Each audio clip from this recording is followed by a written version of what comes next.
Hello everyone, how are you? So welcome to code career YouTube channel. और आज हम लोग पढ़ने वाले हैं most most important topic S3। ठीक है। तो S3 में से पहले एक्चुअली हम लोग ऐसा करते हैं कि कंप्लीट स्टोरेज। S3 क्या है? हमारा एक स्टोरेज, एक type, one of the type of storage. ठीक। जबकि हम बहुत सारे डिफरेंट डिफरेंट टाइप के स्टोरेज हम लोग यूज करते हैं। तो मैंने ऐसा सोचा कि सारा स्टोरेज एक साथ में कवर कर देते हैं S3 की जगह, क्योंकि मैंने जो पहले बताया था आपको कि हम VPC कंप्लीट करेंगे, फिर S3 और इसके साथ में लेमडा क्रिएट करके फिर हम लोग EC2 पे जाएंगे। तो मुझे ऐसा लगता है कि हम पहले स्टोरेज कंप्लीट एक साथ में कवर कर देते हैं, तो काफ़ी अच्छा रहेगा। ठीक है। और काफ़ी बड़ा लेक्चर होने वाला है। और दूसरी बात, इसमें सबसे ज़्यादा, अगर आप सर्टिफिकेशन कोर्स कर रहे हैं तो सबसे ज़्यादा इस टॉपिक पे क्वेश्चन आते हैं। ठीक है। क्योंकि इसमें EC2 लगभग में बहुत सारा कवर हो जाने वाला है। क्योंकि वॉल्यूम हमारा इसी में कवर हो जाएगा। ब्लॉक स्टोरेज जो हमारा होता है EC2 से रिलेटेड होता है, फाइल स्टोरेज भी EC2 से रिलेटेड होता है। ठीक है। ऑब्जेक्ट स्टोरेज जो है हमारा S3 से रिलेटेड होता है।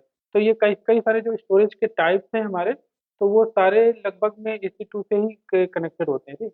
जबकि S3 जो हमारा थोड़ा अलग होता है, और जिसको कि हम लोग, आपको पता ही होगा थोड़ा बहुत अगर पढ़ा है, तो S3 जो हमारा है स्टोरेज, वो कहीं से भी इंटरनेट से डायरेक्टली एक्सेस कर सकते हैं। जबकि C2 हमारा जो हमारा EBS वॉल्यूम हो गया, है ना, और जो हमारा फाइल स्टोरेज हो गया, इलास्टिक ब्लॉक स्टोरेज हो गया, ये सारे क्या होते हैं कि हमारे EC2 से ही एक्सेस किए जा सकते हैं। तो उसमें जो वेरिएंट हम लोग पढ़ेंगे, उसका स्नैपशॉट कैसे क्रिएट करते हैं, कैसे हम लोग एक वॉल्यूम अटैच, बैकअप बना करके दूसरा वॉल्यूम अटैच कर सकते हैं। ठीक है। कैसे वॉल्यूम का बैकअप बनाया जा सकता है, ये सारी चीज़ें हम लोग धीरे धीरे सीखे पढ़ेंगे। और इसी टॉपिक में S3 में ही, मतलब स्टोरेज के टॉपिक में ही सारा कुछ हम लोग कवर करेंगे। S3 कितने टाइप्स के होते हैं, कौन सा S3 आपको यूज करना चाहिए ना, कॉस्ट ऑप्टिमाइजेशन कैसे करेंगे, ये सारी चीज़ें हम लोग इसी टॉपिक में पढ़ने वाले हैं। तो ये काफ़ी सारा थ्योरेटिकल पार्ट इसमें होने वाला, बहुत सारी चीज़ें। तो एक एक करके नोट से हम लोग शुरू करते हैं और बेसिक से हम लोग समझते हैं। ठीक।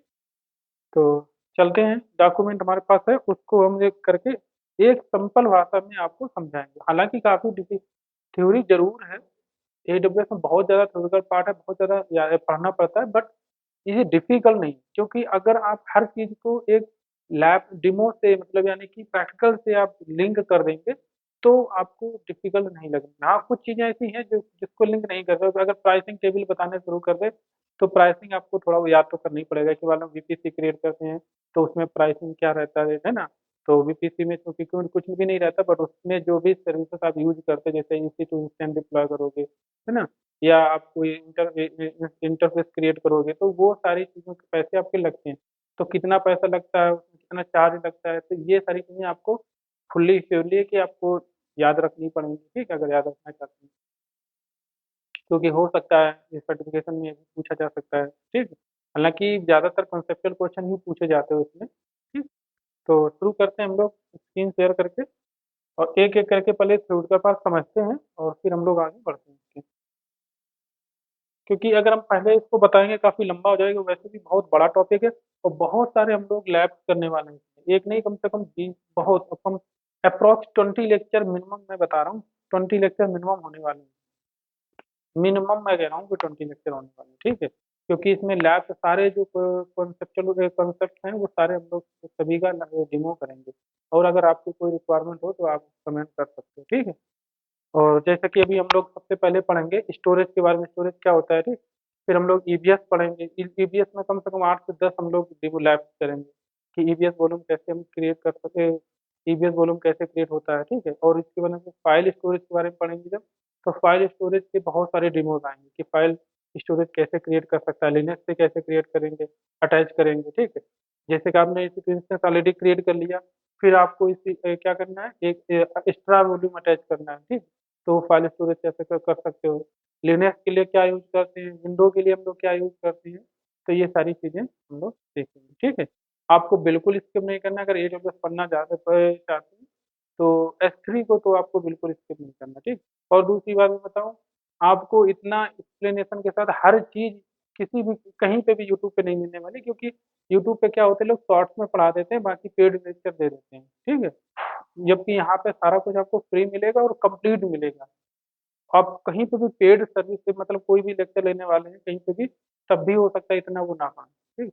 तो इसलिए आपको बने रहना हमारे साथ। तो स्टार्ट करते हैं एक एक करके, और मैं यहीं पे बताते जाता हूँ, जिससे कि ये कंप्लीट हो जाए तो हम लोग डेमो कर सकें जल्दी से स्टार्ट। क्योंकि सबसे ज़्यादा जो इम्पोर्टेंट है वो लैब की होती है, क्योंकि थ्योरी, हालांकि थ्योरी इम्पोर्टेंट इसलिए होती है क्योंकि थ्योरी में ही लोग बोर हो जाते हैं ना। क्योंकि अगर हम क्योंकि अगर आपको थोड़ा भी पढ़ने स्टार्ट किया, आपको समझ में नहीं आया, तो क्या होगा, फिर आपको नींद आने लगेगी, है ना। तो इसलिए ये भी बहुत इम्पोर्टेंट है, इजी लैंग्वेज में आपको समझ। तो ये पेन हमारा क्यों नहीं चल रहा है? अच्छा, इस पर चलना चाहिए बाय द वे।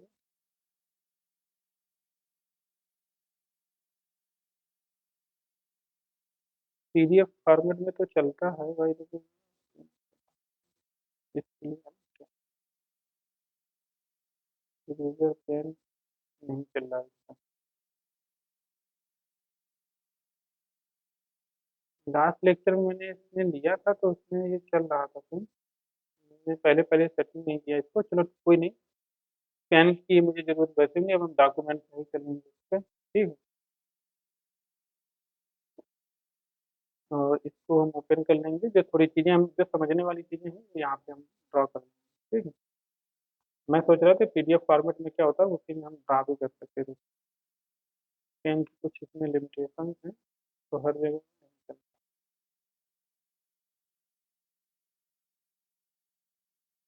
ठीक। तो स्टोरेज के बारे में अगर हम देखते हैं,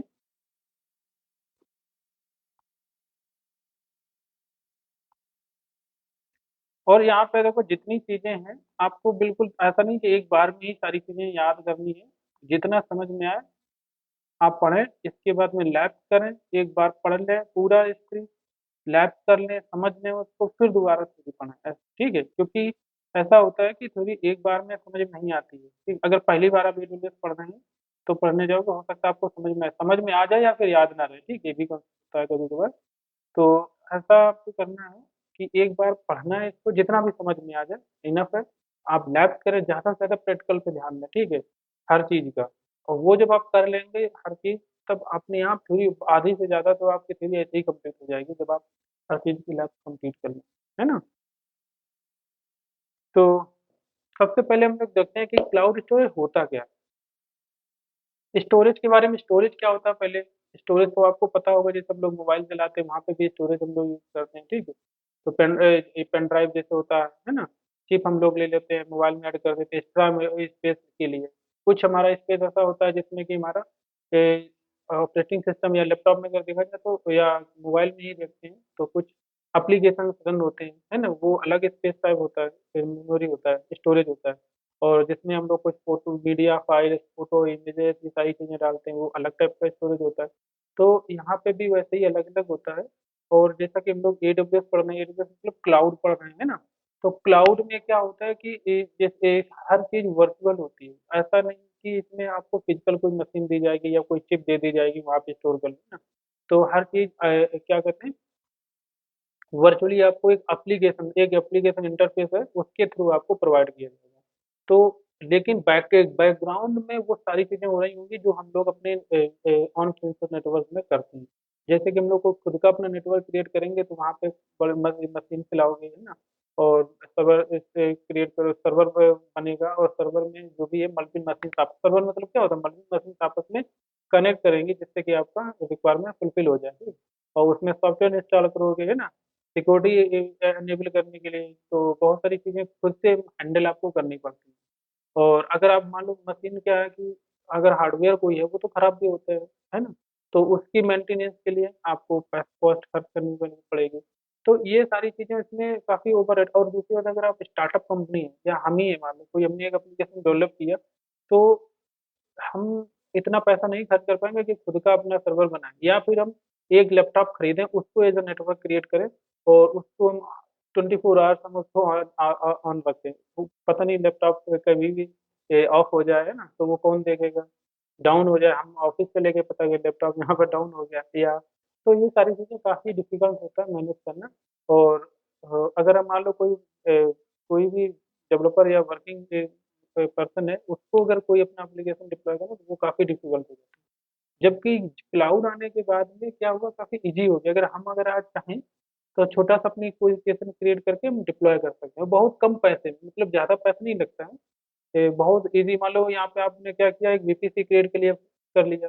वीपीसी में कोई चार्ज लगता नहीं है, आपने ईसी टू इंस्टेंस किया, वो भी बहुत सस्ते से सस्ता वाला कर लिया, कम मेमोरी वाला कर लिया, ठीक है, क्योंकि हमें तो सिंपल चलाना था उसको। डोमेन परचेज कर लिया तो 10 तो बहुत कम पैसा लगता है डोमेन का, शायद एक साल में डॉलर में $10-15 ऐसे ही लगेगा, ठीक है। तो इस हिसाब से आपको वही डोमेन आपने ले लिया, इधर इसी टू इंस्टेंस ले लिया, थोड़ा बहुत कॉस्ट लगेगा इसका साल में। एक्स्ट्रा सर्विसेज आपने ली नहीं उसमें, क्योंकि अभी तो आप स्टार्टअप थे। तो देखो हमारा डिप्लॉय हो गया है ना। तो इस हिसाब से अगर आप खुद का नेटवर्क बनाने जाते हैं तो काफ़ी डिफिकल्टी होगी। तो यही है कि स्टोरेज क्या होता है, क्लाउड स्टोरेज। स्टोरेज क्या होता है ये तो आपको पता है, ठीक है। और क्लाउड स्टोरेज क्या होता है वो भी अब पता चल गया, क्योंकि क्लाउड स्टोरेज जो एडब्ल्यूएस हमारा क्लाउड पे है, ठीक है। एडब्ल्यूएस जो हमारा एडब्ल्यूएस है, या फिर कोई भी अजूर आप पढ़ोगे, गूगल क्लाउड पढ़ोगे, ये सारा क्या हम लोग क्लाउड बोलते हैं इसको। तो क्योंकि वर्चुअल सारा कुछ होता है ना। तो वहाँ पे, हाँ, तो ये क्या कहते हैं कि वर्चुअली हमें सब सारा कुछ यहाँ पे मिलता है। एडब्ल्यूएस हमारा क्या है, एडब्ल्यूएस क्लाउड पे है। तो वो इसका मतलब स्टोरेज, अगर क्लाउड स्टोरेज के हम लोग बात करते हैं, यहाँ पे जो प्रोवाइड कैसे करता है, कौन प्रोवाइडर हमारे इस केस में, हमारा एडब्ल्यूएस प्रोवाइडर है।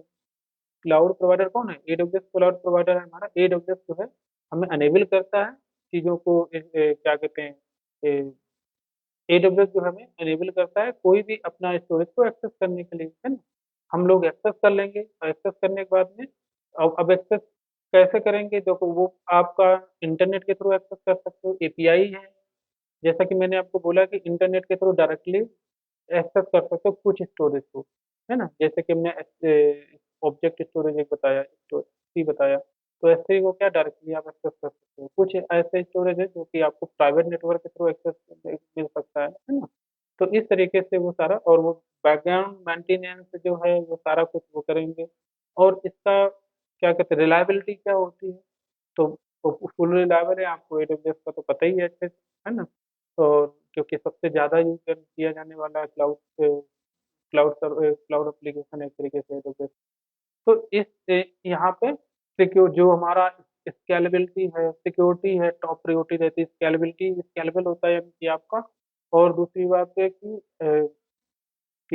जो भी है कि आपने मान लो S3 क्रिएट करना है, ठीक है, तो आप मल्टीपल जोन्स में भी चीज़ें क्रिएट कर सकते हो, ठीक है। तो इस तरह, और एटलीस्ट आई थिंक 2-3 जोन्स में ऑलरेडी से वो फाइल को स्टोर करता है, जिससे कि फाइल लॉस ना हो जाए किसी भी रीजन से। मान लो कोई भूकंप आ गया, उस एरिया का जो नेटवर्क सर्वर ही डाउन हो गया, खराब हो गया, मशीन से तो है ही कहीं ना कहीं। तो अगर वही खराब हो गया तो आप वो कैसे एक्सेस कर पाओगे, तो इसकी जगह पे वो दूसरा चालू हो जाए, है ना। हम्म, तो इस हिसाब से तो मल्टीपल जोन्स में हमारा एक फाइल जो भी डेटा में स्टोर करते हैं वो स्टोर होते हैं, ठीक? आप इस तरह रेप्लिकास क्रिएट करना चाहते हो तो वो भी कर सकते हो। तो ये थोड़ा बैकग्राउंड था, अब हम लोग पूरी एक तरफ से समझते हैं, इसमें मेन मेन पॉइंट्स को पिक करते हैं, ठीक है। अब जैसे कि यहाँ पे अगर आप आओगे, वही है, यहाँ पे हमारा सारी चीजें ऐसे करके नहीं पढ़ना है आपको। मेन पॉइंट से जो देखना है कि हमारा जो क्लाउड स्टोरेज है, ठीक है, क्या है, हमारा क्लाउड कंप्यूटिंग मॉडल है। तो इसको, ये तो सिंपल से आपको पता ही है, ठीक? क्या कर क्या कर सकता है, क्योंकि ये मुझे अनेबल करता है इंटरनेट के थ्रू, जो है कोई भी इंटरनेट के थ्रू कोई भी क्लाउड प्रोवाइडर हो, जो भी आपको जरूरी नहीं AWS ही है। तो क्लाउड प्रोवाइडर का मतलब है कि कोई भी हमारा जहाँ पे हम लोग स्टोरेज यूज करने वाले हैं, चाहे AWS हो, चाहे Azure हो, चाहे गूगल क्लाउड हो, या कोई और, ठीक है। तो हम इसको एक्सेस कर सकते हैं, कैसे कर सकते हैं, इंटरनेट के थ्रू एक्सेस कर सकते हैं, डेडिकेटेड प्राइवेट नेटवर्क के थ्रू कर सकते हैं, है ना। प्राइवेट नेटवर्क मतलब हमारे जो इंस्टेंसेस हम लोग क्रिएट करते हैं, अपना खुद का प्राइवेट अपना एक्सेस होता है। ऐसा नहीं कि उसको मशीन को कोई और भी एक्सेस कर सकता है ना। तो अब यहाँ पे क्या है, सिक्योरली यहाँ पे देखो, सिक्योरली स्टोर करता है क्या क्या, AWS क्या और क्या करता है, स्टोर करता है, मैनेज करता है ना, मेंटेनेंस करता है, सारा कुछ ये खुद संभालता है, ठीक है। कौन करता है, ये AWS प्रोवाइडर करता है, जिसका आप जो भी स्टोरेज यूज कर रहे हैं, ठीक है। स्टोरेज सर्वर इंफ्रास्ट्रक्चर जो भी है वो अपना खुद का बनाएगा। जैसा कि मैं बात कर सकता हूँ network to ensure you have access to the, अब यहाँ पे network to ensure you have access to the data. तो श्योरली है कि आप एक्सेस नहीं कर पाओगे तो यूज ही क्या करोगे, है ना। बहुत सारी चीजें आपको इसमें ऐसी मिलेंगी जो आपको पहले से इसमें पढ़ने की जरूरत नहीं है। मेन मेन जो पॉइंट्स है वो आपको देखना है। हालांकि इसके बारे में भी आपको ये पूरा आपको पहले से ही पता चल गया होगा कि क्योंकि हम पॉइंट्स का यहाँ पे हम एडब्ल्यूएस यूज कर रहे हैं। ठीक है, एडब्ल्यूएस कैसे हम यूज, एडब्ल्यूएस में हम अगर कोई भी सर्विस यूज करते हैं कैसे यूज करते हैं, इंटरनेट के थ्रू करते हैं या फिर हम प्राइवेट नेटवर्क के थ्रू एक्सेस करते हैं। एडब्ल्यूएस की S3 भी हमारी क्या है, S3 जो S3 या कोई भी स्टोरेज है वो भी क्या है हमारा एक तरह की सर्विस ही है, एपीआई है। मान लो वहाँ पे बैकग्राउंड में तो उनका सॉफ्टवेयर है, तो एपीआई के थ्रू ही एक्सेस करते हो। ठीक, या हम और भी तरीके हैं जिससे एक्सेस कर सकते हो डायरेक्टली, क्या कहते हैं, प्राइवेट नेटवर्क के थ्रू अपना EC2 के थ्रू कोई एक्सेसिबल होते हैं, कुछ एपीआई के थ्रू एक्सेसिबल होते हैं, है ना। तो ये डायरेक्ट अटैच होते हैं, कोई प्रोटोकॉल के थ्रू अटैच होते हैं, है ना, जैसे कि डिफरेंट डिफरेंट प्रोटोकॉल्स होते हैं, एफटीएस हो गया, एमएफटीएस हो गया, है ना, तो एसएफटीपी हो गया, तो ये सारे प्रोटोकॉल्स जो है उसके थ्रू कुछ एक्सेस होते हैं। तो वही है यहाँ पे। तो ये सारी चीजें, काफी चीजें आपको पता। अब एडब्ल्यूएस का अगर यूज कर रहे हो तो बैकग्राउंड जो मेंटेनेंस है, जो बैकग्राउंड सर्वर रनिंग हो रही है वो कौन मेंटेन करेगा, एडब्ल्यूएस ही करेगा। तो इसमें कोई याद करने वाली बात नहीं है ना। बट आपको ये, हाँ, पॉइंट्स पता रहना चाहिए, क्योंकि अगर मान लो कोई इंटरव्यू में पूछ कर देता है कि, या कोई बंदा ही ऐसे ही पूछता है कि स्टोरेज होता क्या है, तो कम से कम आप पॉइंट्स ज्यादा से ज्यादा कलेक्ट कर सकें, ठीक, उसके लिए जरूरी है। बाकी आपको कॉन्सेप्चुअल आपको पता ही है कि एडब्ल्यूएस का स्टोरेज यूज करें तो एडब्ल्यूएस यानी कि बैकग्राउंड जो सर्वर होंगे एडब्ल्यूएस मेंटेनेंस कर रहा होगा। और हम, मुझे एक्सेस कैसे मिलेगा, हम या आइदर इंटरनेट के थ्रू एक्सेस कर सकते हैं या प्राइवेट नेटवर्क के थ्रू एक्सेस कर सकते हैं। ठीक है, दो चीजें हो गई। प्रोवाइडर कौन होगा हमारा, जिसका हम एक्सेस कर रहे होंगे, ये चीजें। और जो अब अगर दूसरी बात पॉइंट आता है कि ये सिक्योरली हमें एक्सेस मिल जाए तो सारा रिस्पॉन्सिबिलिटी किसकी होगी, एडब्ल्यूएस की होगी।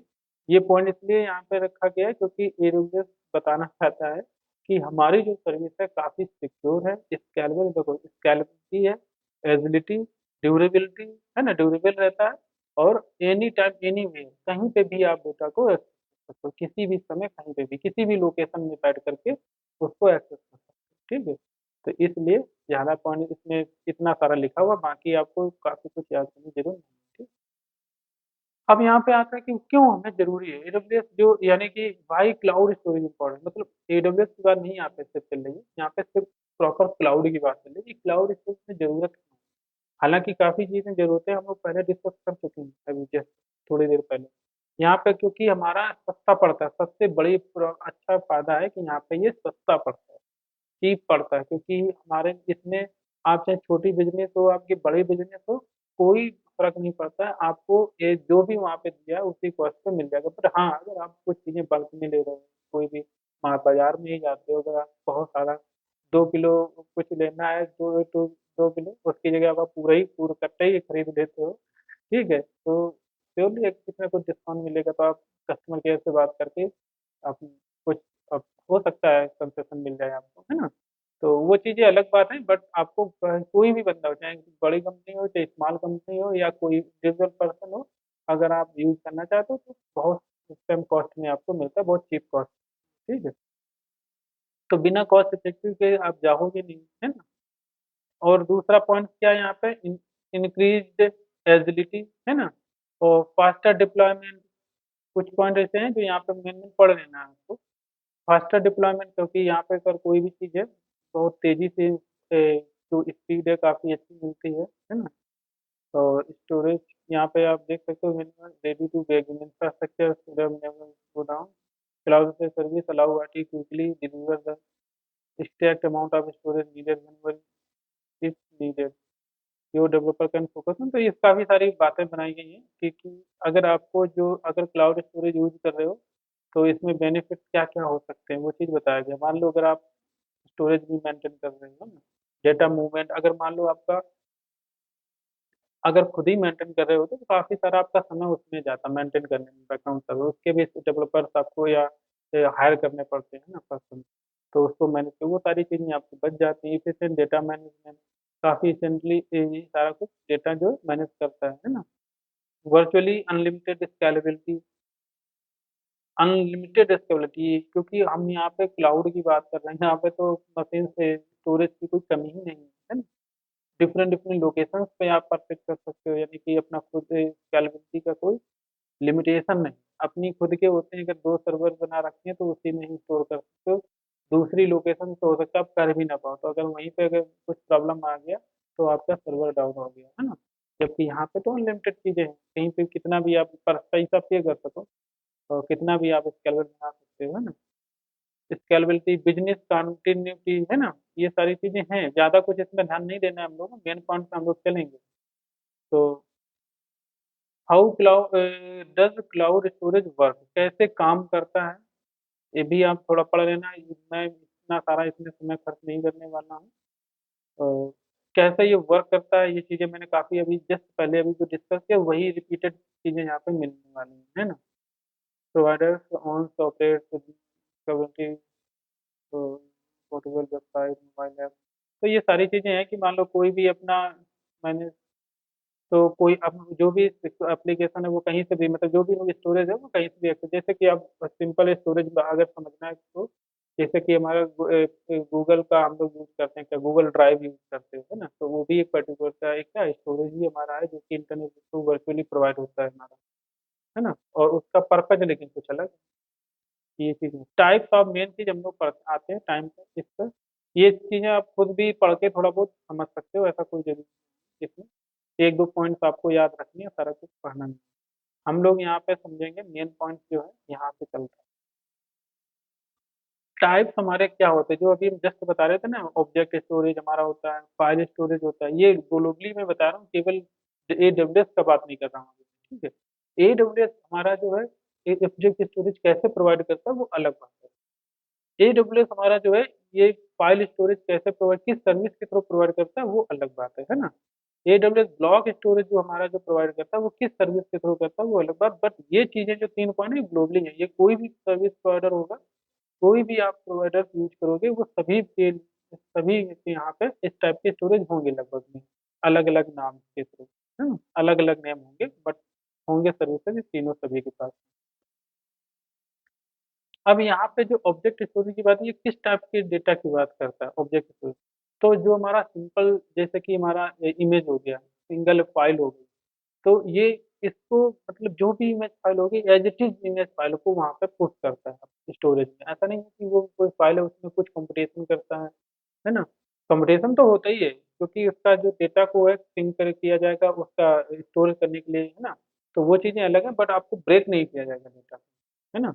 तो ये सारी, इसलिए इसको एज इट इज बोलता है, जो भी ऑब्जेक्ट मिलेगा एज एज ऑब्जेक्ट इसको स्टोर कर लेगा। मीडिया फाइल है, वीडियो है, ऑडियो है, आपका कोई भी आपका सेंसर डेटा है ना, वो सारी चीजें क्या करेगा एज इट इज आपके S3 में स्टोर हो जाए। S3 सॉरी, मैं S3 की बात बार बार कर देता हूँ, जबकि S3 अभी हम नहीं पढ़ रहे हैं ना। तो ऑब्जेक्ट स्टोरेज इस तरीके से हमारा स्टोर करता है, एज इट इज स्टोर करता है, ठीक है। अब यहाँ पे देख सकते हो सिंपल सी बात है, ये जो हमारा कंटेंट है सारा जो है एज इट इज स्टोर करता है। अब और ये जो पॉइंट है स्केलेबल है, एफिशिएंट, ये बार बार आपको मिलेगा हर जगह, क्योंकि AWS प्रोवाइड ही करता है, तो ठीक है। तो एक्स्ट्रा मैं यहाँ पे ऐड क्योंकि मैं डॉक्यूमेंट जो भी लाता हूँ यहाँ पे वो सब क्या कहते हैं डॉक्यूमेंटेशन से लाता हूँ, ठीक है। तो इसलिए यहाँ पे ये सारी चीजें मिलेंगी। हम इसको थोड़ा, आप चाहें तो जब भी अपना नोट्स बनाएं, ठीक है, तो इसको थोड़ा थोड़ा चीजें हटा भी सकते हो, ठीक है। जो चीजें आपको बड़ा नहीं अगर करना है, क्योंकि पॉइंट्स ये हैं आप हर जगह भी ऐड कर सकते हो, जैसे स्केलेबल है, एफिशिएंट है, अडोरेबल है ना। Ways to ways to store them can be a challenge. तो ऑब्जेक्ट स्टोरेज, डाटा स्टोरेज जो हमारा artificial large store unstructured data, क्योंकि यहाँ पे क्या है अनस्ट्रक्चर्ड इसको क्यों बोलते हैं, क्योंकि यहाँ पे ऐसा तो है नहीं कोई हम डेटा इस टाइप से भेज रहे हैं कि उसका स्ट्रक्चर फॉर्मेट है कि हमारे इतने रो, जैसे कि हम टेबल हमारा यूज करते हैं ना, डेटाबेस हमारा होता है वो स्ट्रक्चर्ड फॉर्मेट होता है। तो यहाँ पे कोई भी कुछ भी डेटा हो सकता है, क्योंकि यहाँ पे दिखा बता चुके हैं फोटोज हमारा, वीडियो मशीन लर्निंग के लिए सेंसर डाटा, ऑडियो हो गया, सारा कुछ है अनस्ट्रक्चर्ड डेटा हमारा यहाँ पे यूज करते हैं, ठीक है। एक तो ये पॉइंट हो गया कि हमारा एक अनस्ट्रक्चर्ड डेटा, ये मोस्ट इंपॉर्टेंट पॉइंट हो गया। और जो डेटा है हमारे एग्जाम्पल दे सकते हो कि हमारा ऑडियो वीडियो इमेज सारी चीजें हैं, सेंसर डाटा होगा, ये एग्जाम्पल है ऑफ अनस्ट्रक्चर्ड डेटा, ठीक। तो तीन दो पॉइंट हमारे ये क्लियर हो गए। Object store data format around and make it possible to customize metadata in a way that makes the data easier to access and analyze instead of being organized in file and folder hierarchy। तो यहाँ पे देखो एक चीज बताया गया कि जो हमारा एक चीज मैं और बताऊँ, ऑब्जेक्ट स्टोरेज जो है ये स्टोर कैसे करता है, नंबर एक पॉइंट ये। तो स्टोर करने के लिए ये ऐसा नहीं है कि as a folder structured format में स्टोर करता हो, ऐसा नहीं है। जो भी फाइल आप देंगे उसको एक बकेट, हम जो ऑलरेडी एग्जांपल दिए, इसीलिए बार बार एस3 दिमाग में आ जाता है कि एस3 ही हम लोग इसको जानते हैं कि स्टोरेज के नाम पे एस3 हो जाता है ना। तो यहाँ पे क्या है कि जब बकेट हमने जैसे एग्जांपल एक लिया था, बकेट क्रिएट कर, तो वहाँ पे बकेट आप क्रिएट करोगे, बकेट में आपकी फाइल जाती है, ना कि आपके स्ट्रक्चर जैसे कि आप जो भी सिस्टम यूज करते हैं, लैपटॉप यूज करते हैं या कोई कंप्यूटर यूज करते हैं, वहाँ पे हमारा एक फोल्डर होता है, टाइप हायरार्की होती है, रूट फोल्डर हो गया, उसके अंदर मल्टी फोल्डर हो गया, फिर एक फोल्डर के अंदर मल्टी फोल्डर हो, तो वो हायरार्की यहाँ पे ऐसा कुछ मैनेजमेंट नहीं होता है।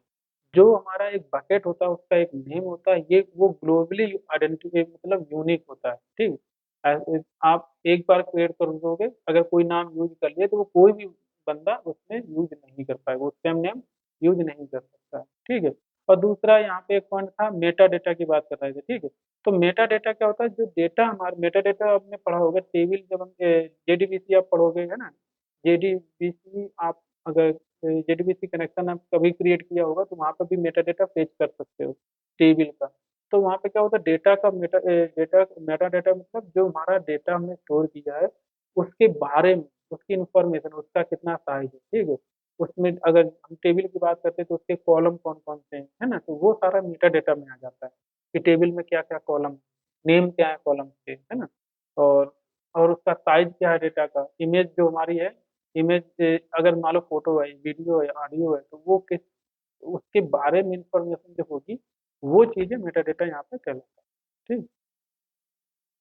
Objects are kept in secure buckets that are deliver virtually unlimited scalability. It also less अब देखो यहाँ पे दिया पॉइंट भी दिया, object are kept in secure bucket, bucket में स्टोर होता है, that deliver virtually unlimited scalability. It is also less costly to store large data volume. Actually है कि यहाँ पे जो डेटा स्टोर होता है एक्चुअली इसमें भी बहुत सारे वेरिएंट है जो हम लोग पढ़ने वाले हैं ऑब्जेक्ट स्टोरेज में। अभी हम सारी चीजें एक साल के बारे में जानकारी लेंगे, इसके बाद में हर एक टॉपिक पे डीपली जाएंगे, ठीक है। जैसे कि ऑब्जेक्ट स्टोरेज है तो इसके अंदर डीपली जाएंगे, ठीक, कितने प्रकार के ऑब्जेक्ट स्टोरेज होते हैं, हमारा डिफरेंट डिफरेंट वेरिएंट होते हैं, डिफरेंट रिक्वायरमेंट बेसिस पे उनको यूज करते हैं, ठीक है।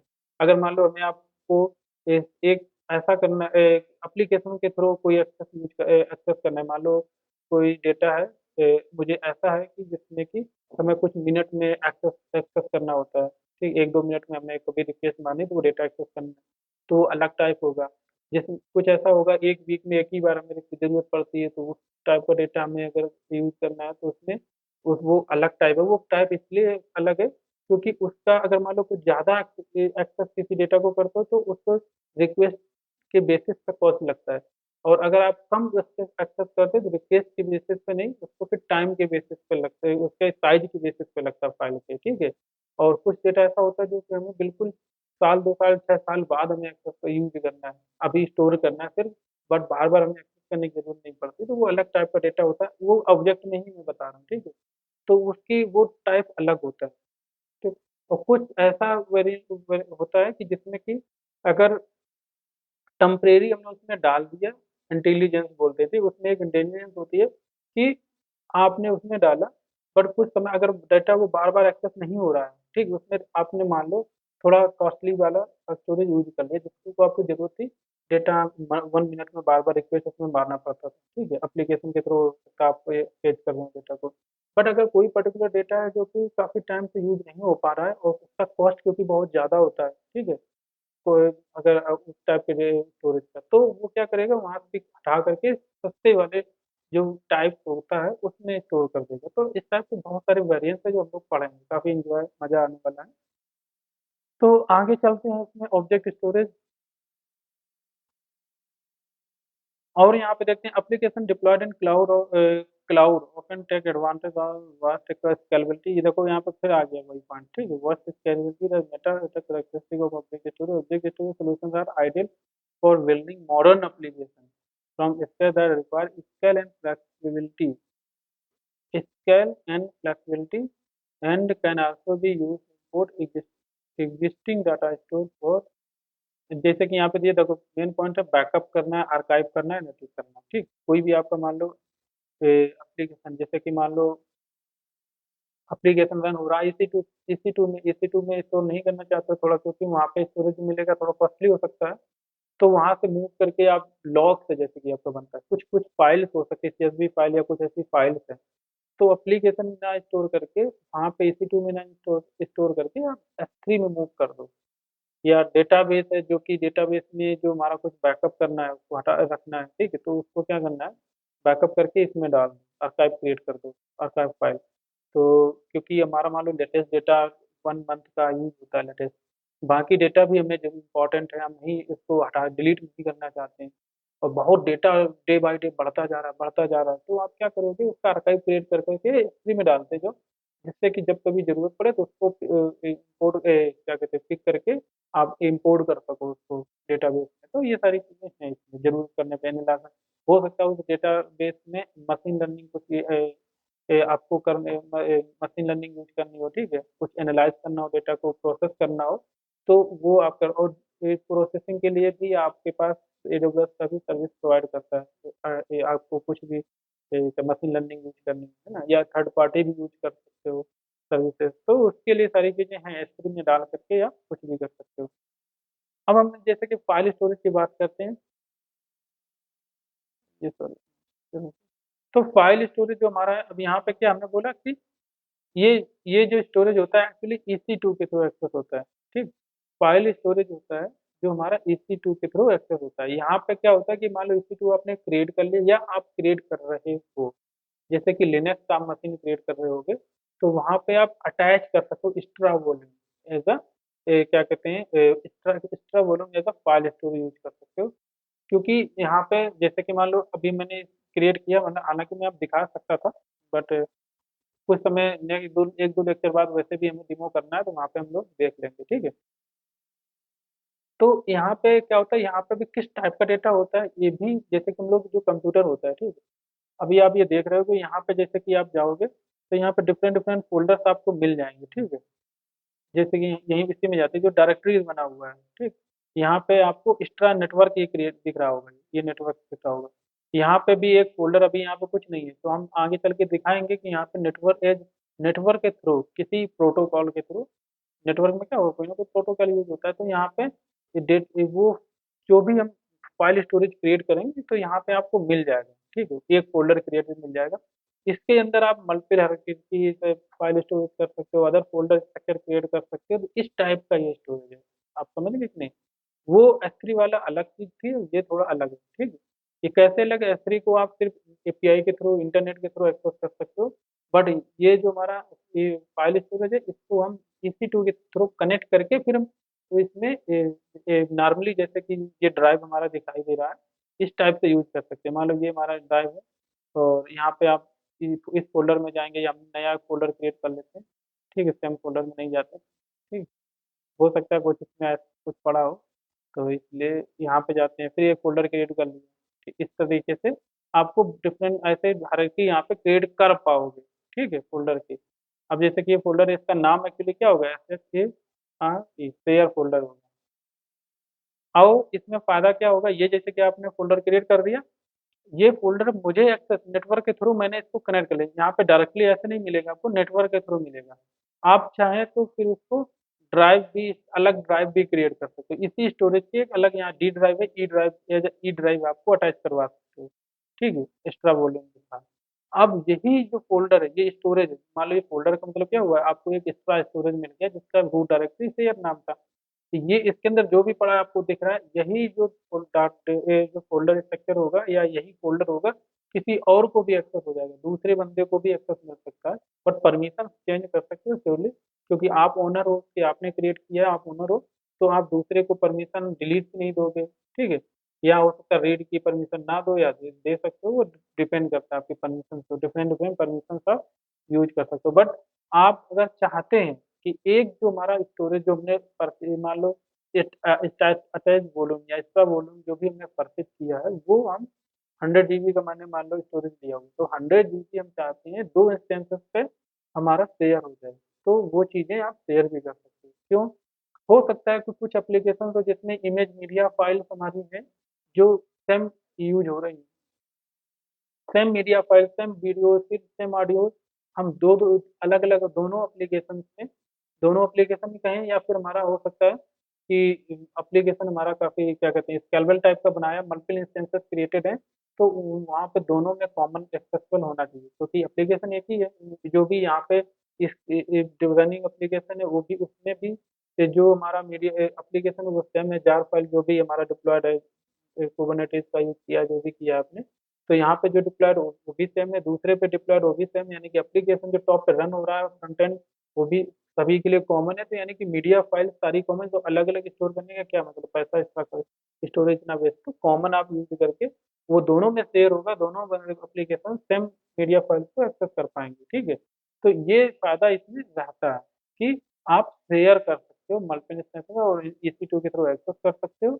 और डेटा किस टाइप का होता है, इसमें भी अनस्ट्रक्चर्ड डेटा होता है, अनस्ट्रक्चर्ड टाइप का मैंने बता ही दिया, मीडिया फाइल्स आप यूज कर सकते हो। तो ये सारी चीजें हैं, और प्रोटोकॉल कोई भी जैसे कि हमारा अब लिनक्स अगर के थ्रू, लिनक्स के थ्रू मशीन के थ्रू एक्सेस करो तो लिनक्स अपना अलग प्रोटोकॉल यूज करता है, विंडो में अगर वही यूज करना है तो वो अलग प्रोटोकॉल होता है, ठीक है। जैसे कि यहाँ पे NFS प्रोटोकॉल दिया, नेटवर्क फाइल सिस्टम, जिसमें कि लिनक्स के लिए यूज होता है। MSB करके होता है, कहाँ MSB नहीं, SMB, SMB जो हमारा प्रोटोकॉल होता है जो कि यूज होता है विंडो विंडो मशीन में अटैच करने के लिए उस वॉल्यूम को, ठीक है। तो ये जो सिंपल प्रोटोकॉल्स हैं, असेंबली, सर्वर मैसेज ब्लॉक, और ये हमारा NFS के थ्रू लिनक्स के लिए। तो लिनक्स का जो हम लोग पढ़ेंगे जो फाइल स्टोरेज वो अलग सर्विस के थ्रू एक्सेस करेंगे, और ये जो हमारा जो विंडो में जो हम लोग एक्सेस करेंगे फाइल स्टोरेज को, वो हम दूसरी सर्विस के थ्रू एक्सेस करेंगे, ठीक है। तो ये चीज़ है, बट दोनों में एक्सेस कर सकते हो, फाइल स्टोरेज दोनों में एक्सेस, विंडो में भी एक्सेस कर सकते हो, और आप लिनक्स, लिनक्स काफ़ी इजी होता है एक्चुअली, लिनक्स में आप मशीन क्रिएट करोगे तभी अटैच कर सकते हो, बट इसमें क्या इसी को क्रिएट कर लिया, इसके बाद हम लोग सर्वर मैनेजर जो हमारा होता है उसके थ्रू वहाँ पे अटैच करना पड़ता है, थोड़ा क्रिटिकल होता है वहाँ पे, हम लोग देखते हैं। अब हम आते हैं ब्लॉक स्टोरेज पे, ठीक। ब्लॉक स्टोरेज क्या होता है, ये मैंने आपको बताया, ये सिंपल स्टो अब इसको तो मैं दिखाई देता हूँ, ठीक है। हालांकि दोनों चीजें मैं दिखा दूंगा, लिनक्स मशीन अगर हम क्रिएट करते हैं, EC2 में अगर हम जाते हैं, देखो हर चीज को याद करने की कोशिश मत करो, उसको समझने की कोशिश करो, ज्यादा अच्छा रहेगा, मैं इसीलिए करता हूँ, क्योंकि मैंने ये फेस किया है, स्टार्टिंग में मैं भी जब पढ़ता था तो इतना लोग लेक्चर उस समय नहीं थे अवेलेबल, ठीक है, इंटरनेट पे, अब तो काफी चीजें आपको मिल जाएंगी। तो और इंटरनेट पे आपको हर चीज इस तरीके से कोई समझाता भी नहीं, क्या होता है कि थ्योरेटिकल पार्ट है काफी, लोग क्या करते हैं उसको पढ़ते चले जाते हैं, बस हो गया, और सारी चीजें वो बताते भी नहीं, ठीक है। तो यहाँ पे आप जाओगे तो इस जगह पे एक मान लो AWS का आपने लिनक्स मशीन एक्सेस किया था, ठीक है। यहाँ पे आप जाते हैं, कहाँ पे आएंगे, एडवांस में शायद मुझे एक्स्ट्रा ऑप्शन सेलेक्ट करने पड़ेंगे। T2 माइक्रो हमारा हो गया, किस टाइप का है EC2 स्टोरेज, अब स्टोरेज वाला नीचे आता है ना ऑप्शन, पर देख लेते हैं ऊपर भी कुछ, स्टोरेज का हमारा नीचे आता है, ये जैसे हमारा है कॉन्फ़िगर स्टोरेज, ठीक। तो ये जो हमारी स्टोरेज है यहाँ पे SSD GP2 GP3, ठीक है, आईओ SSD, और जनरल पर्पज हमारा प्रोविजन आईओ हो जाता है, फुल HDD हो गया, ये सारे जो है ब्लॉक स्टोरेज के ही, ब्लॉक स्टोरेज, ठीक है। और यहाँ पे जो हमारा फाइल स्टोरेज था उसका भी यहाँ पे ऑप्शन मिलता है।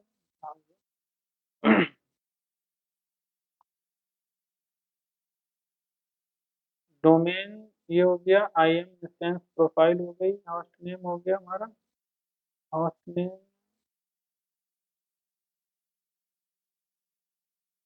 EBS optimize instance. अब ये इंस्टेंसेस के टाइप है, ठीक, ये तो अलग चीज होगी, ये चीजें पढ़ेंगे जब इसी को पढ़ेंगे।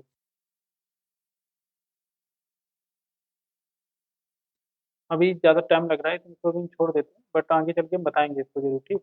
अगर जैसे EBS वॉल्यूम पे जाओगे तो यहाँ पे आपको वॉल्यूम भी दिख जाएगा, वॉल्यूम में जाओगे तो ये इस तरीके की इलास्टिक ब्लॉक स्टोरेज EBS ही है, ठीक है। और ये हमारा ब्लॉक स्टोर, मतलब इलास्टिक ब्लॉक स्टोर जो है इसका नाम है AWS में, बट ब्लॉक स्टोर जो हमारा होता है कॉमन वर्ड है, ठीक है।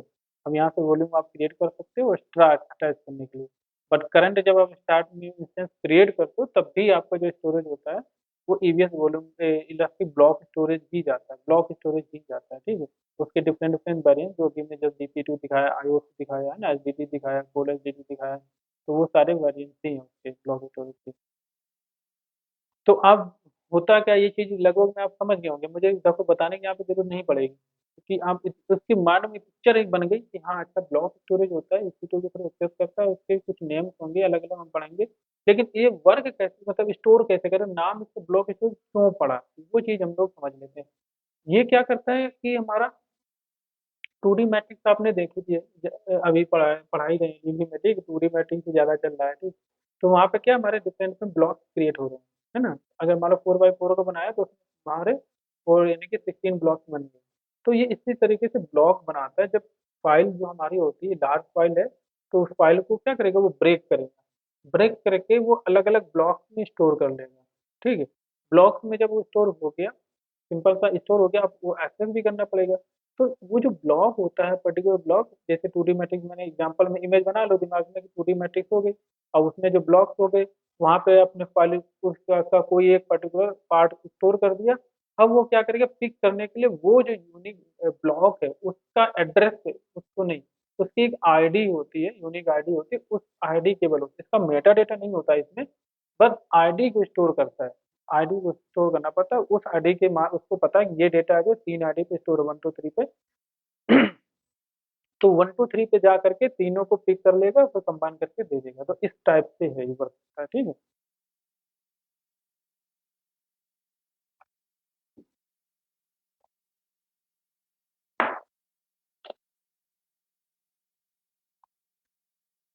अब यहाँ पे देख सकते हो। हाँ, तो इंटरप्राइज एप्लीकेशन लाइक डेटा, जैसे कि आप डेटाबेस को इंटरप्राइज रिसोर्स प्लानिंग, है ना, system often require dedicated low latency. अब वो इसमें देखो ये जो है, अब इस डेटा की देखो ये डिफरेंट कैसे अलग डेटा स्टोरेज से, मैंने जो बताया S3 बताया, फाइल स्टोरेज, ये सारे मीडिया पर अनस्ट्रक्चर डेटा के लिए। बट यहाँ पे क्या है, हमारा स्ट्रक्चर यानी कि डेटाबेस में अटैच करने के डेटाबेस के लिए होता है। दूसरा हमारा एप्लीकेशन जो रन होता है ठीक है, वो उसके लिए होता है। OS जो हमारा इंस्टॉल होता है, तो ये सारी चीज़ों के लिए हमारा फास्ट, हमारा काफ़ी क्या होना चाहिए स्टोरेज। तो यहाँ पे आप बताया कि लो लेटेंसी होनी चाहिए उसकी, ठीक है। ऐसा नहीं होना चाहिए कि हमारा एक रिक्वेस्ट हमने किया तो उसको 1 सेकेंड थोड़ा लेटेंसी बीच में, यानी कि स्लो हो गया, स्लो नहीं होना चाहिए, फास्ट होना चाहिए। रिक्वेस्ट इनपुट आयो जो हमारा इनपुट आउटपुट, अब देखो वो भी डिपेंडेंसी, इसीलिए हमारी जो कैटेगरी है इसकी डिफरेंट डिफरेंट, जन आयो के पर्पज से लेना चाह सकते हो, ठीक है, या आपने GP2 लिया जनरल पर्पज के ले लिया, या फिर आपने कॉलेज ले लिया, तो ये अलग अलग वेरिएंट इसमें भी हैं, ठीक। बट हाँ, तो मेन पर्पज इसका लो लेटेंसी का रहता है, डेडिकेटेड। अब यहाँ पे रिक्वायर सिस्टम, यहाँ पे रिक्वायर डेडिकेटेड, ठीक है। डेडिकेट मतलब जो स्टोरेज एलोकेट किया जाएगा वो आपके लिए किया जाएगा, वो दूसरा उसमें शेयर नहीं करेगा, ठीक है। और दिस एनालॉग टू डायरेक्ट और मेन पॉइंट में देख रहा हूँ, you can use cloud storage service that store data in the form of block, ठीक। ये पॉइंट मैंने डिस्कस कर लिया ऑलरेडी, से इम्पोर्टेंट जो था। Each block has its own identifier, जो मैंने बता दिया। For quick storage and retrieval, बिल्कुल स्टोरली में जो आपको जैसे अभी बताया, it is use with EC2 instances, ये भी बता चुका हूँ। You can create a file on top of this volume, you can create file system on top of this volume, मतलब इसके ऊपर आप चाहें तो फाइल स्टोरेज क्रिएट कर सकते हैं, जो मैंने अभी जस्ट बताया था फाइल स्टोरेज में, कि आप EC2 में इंस्टेंस क्रिएट करके आप उसमें अटैच करवा सकते हो एक्स्ट्रा वॉल्यूम, ठीक है।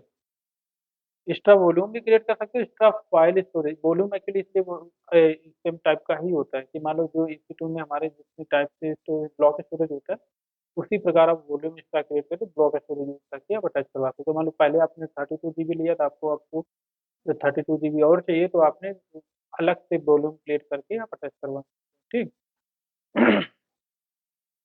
या ऐसा कर सकते हो, एक वॉल्यूम क्रिएट करो, उसका साइज 32 वॉल्यूम 64 का साइज ले लो स्टोरेज, और फिर वो जो पूरा आपका जिसमें एप्लीकेशन रन हो रहा था, सारी चीजें उसमें डेटा था आपका, उसको आप क्या करेंगे, ट्रांसफर कर दो दूसरे में और उसको बैकअप आर्काइव कर दो और इसको ऑन कर दो अटैच करके। ये भी होता है अल्टरनेट, इस तरीके से भी हो जाता है, ठीक।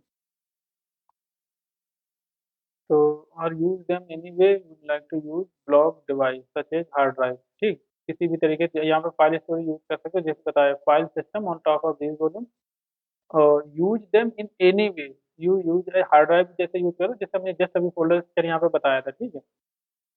ये जो शेयर फोल्डर बने बिल्कुल ऐसे ही आप उसी की बात कर रहे हैं यहाँ पे, ठीक है।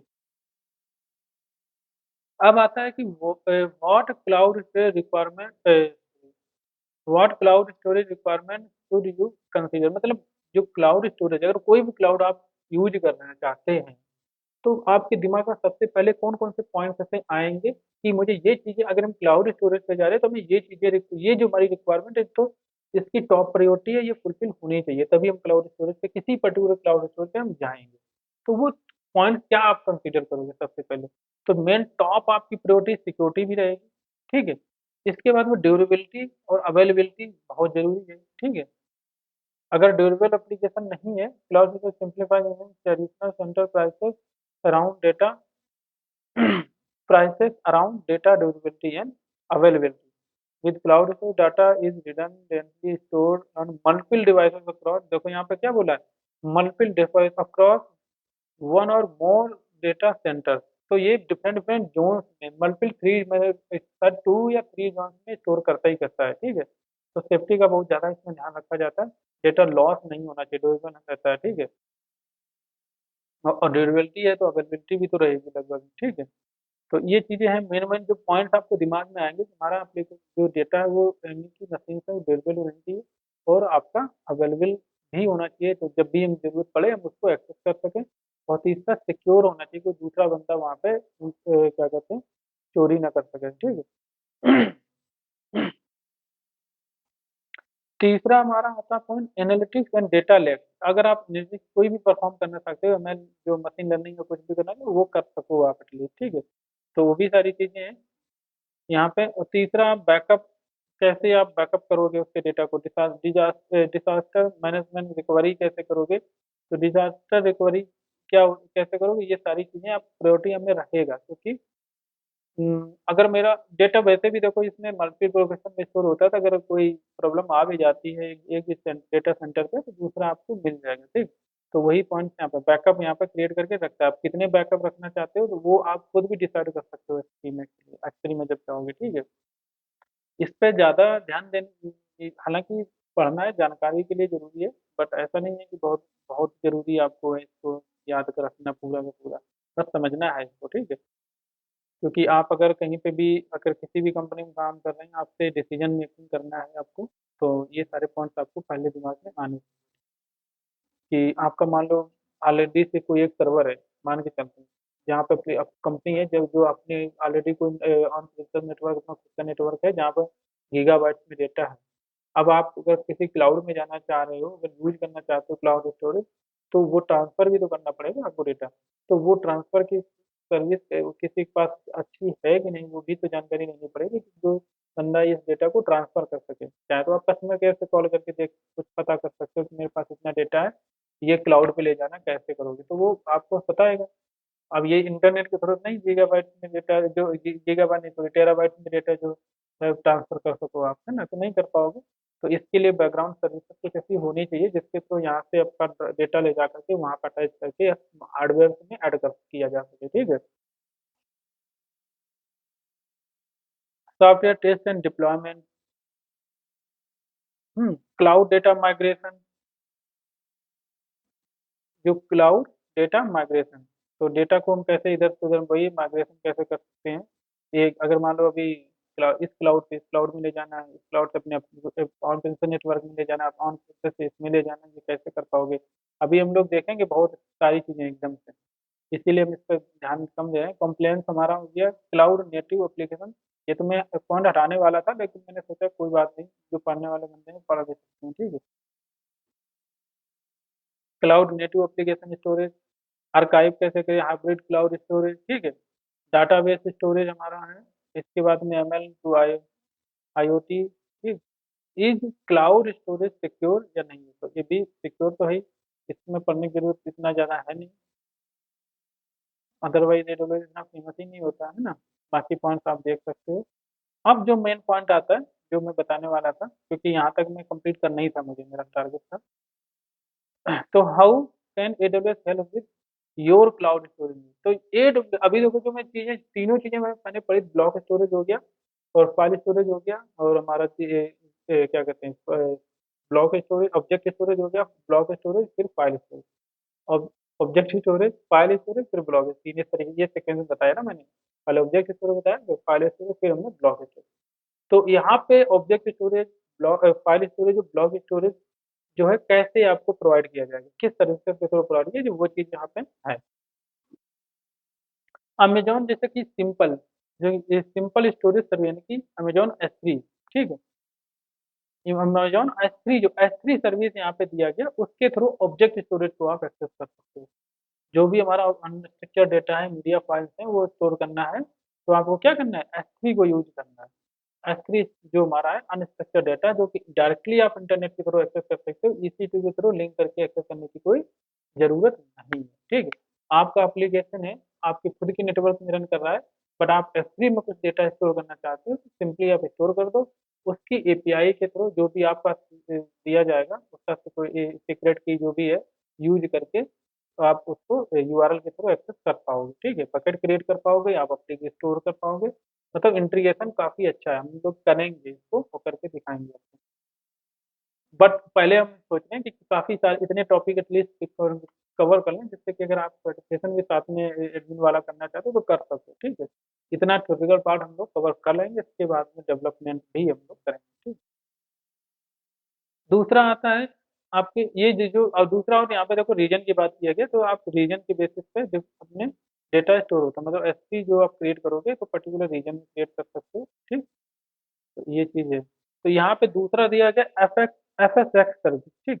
अमेजॉन FSX सर्विस और दूसरा EFS, हमारा दो पॉइंट, अमेजॉन EFS। देखो फाइल, हम लोग क्या पढ़े, फाइल स्टोरेज की बात करें, बट फाइल स्टोरेज जो है ये कॉमन वर्ड है, जो कि EFS, elastic file storage as a service जो है AWS में है, जिसके थ्रू आप फाइल स्टोरेज क्रिएट कर सकते हो। अब यहाँ पे जो मैंने फाइल स्टोरेज बोला था, यहाँ पे लिनक्स और AWS दोनों अलग अलग प्रोटोकॉल यूज करते हैं, तो इस वजह से लिनक्स में आपको यूज करना है, अगर लिनक्स में फाइल स्टोरेज यूज करना है तो आप अलग सर्विस के थ्रू एक्सेस करोगे, और अगर यहाँ पे विंडो में यूज करना है तो उसके लिए यहाँ पे FSX सर्विस के थ्रू फाइल स्टोरेज को अटैच कर पाओगे, ठीक है। FSX यहाँ पे आपको दिखा भी देते हैं, ये आप सिंपली यहाँ पे सर्च करोगे तो ये देखो EFS आपको मिल जाता है, ठीक है। तो फाइल सिस्टम आप यहाँ पे क्रिएट कर सकते हो, क्रिएट फाइल सिस्टम, ये सारी चीजें हम लोग आगे देखेंगे जब वन बाई वन करके पढ़ेंगे, ठीक है। अभी हम सिंपली समराइज कर रहे हैं हर पॉइंट को। इसी प्रकार आप FSX से यहाँ पे देखते हैं मिलता है नहीं मिलता, बट लग जाएगा FSX,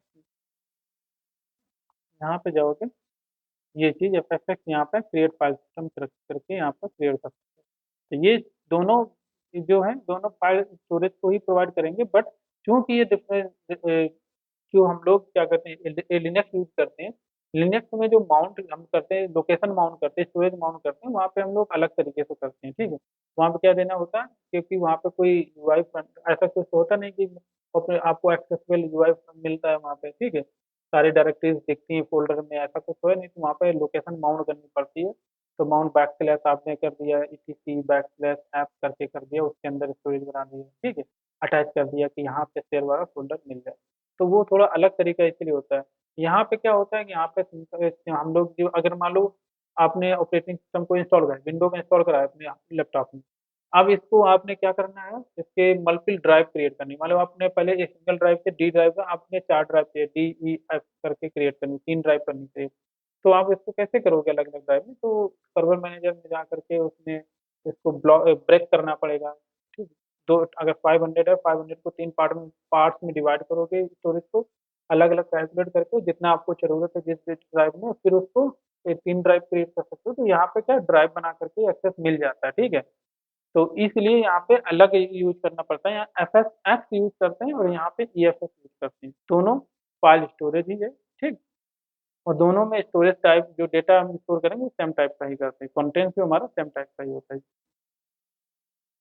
इसके बाद में आता है जो ब्लॉक बेस्ड। अब यहाँ पे ब्लॉक स्टोरेज जो है वो ईबीएस के फॉर्म में मिलता है, इलास्टिक ब्लॉक स्टोरेज के फॉर्म में मिलता है आपको। ठीक है, तो ब्लॉक स्टोरेज यहाँ पे दिया गया are provider instance of deliver. तो ये चीजें हैं, अब हम लोग इसको वन बाय वन करके आगे चल के पढ़ेंगे। बट और भी जो है चीजें हम लोग थोड़ा बहुत यहाँ पे फिजिकल पार्ट में पढ़ लेंगे अभी। तो इसको एक एक करके पढ़ेंगे, बट टाइप्स में अभी हम नहीं जाएंगे, ठीक है। हालांकि मैं सोच रहा था इसको मैं अभी स्किप कर देता, बट ऐसा करते हैं कि ये जो हमारे, हालांकि S3 हो गया, EFS हो गया, ये तो ये सारी चीजें हम लोग पढ़ चुके, जितना पढ़ चुके। बट और एक्सप्लोरेशन अगर करना है तो वो पॉइंट्स में यहाँ पे नोट कर सकते हैं, ठीक है। तो वो सारी चीजें हम लोग इसको एक बार पढ़ लेंगे, जिससे कि और अच्छे से नोट पता चल जाए, याद रहे हमको। इसके बाद में हम लोग जो और भी फिर यहाँ पे देखो